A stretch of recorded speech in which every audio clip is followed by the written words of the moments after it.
The expansion of a new translation device in Hampshire County is helping bridge the language gap in that community. Western Mass News reporter Abigail Murillo is giving us an inside look at the latest technology.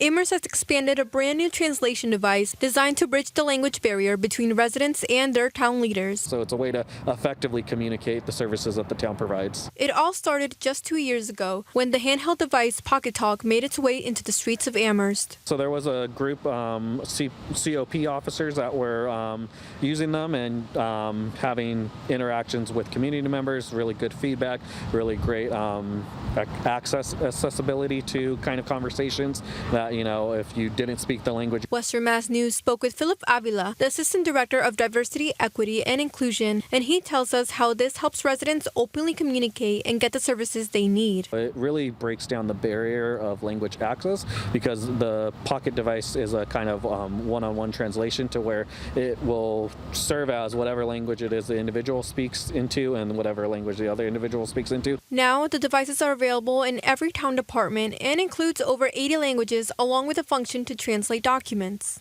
This is just a tremendous barrier that has been broken in a way that someone coming in off the street that does not speak any English, that then we can communicate and have effective services and point them in the right direction. And then when they go to that other department, then that other person can be helped. Avila also says that he hopes other towns as well get on board with this initiative in order to bridge the language barrier.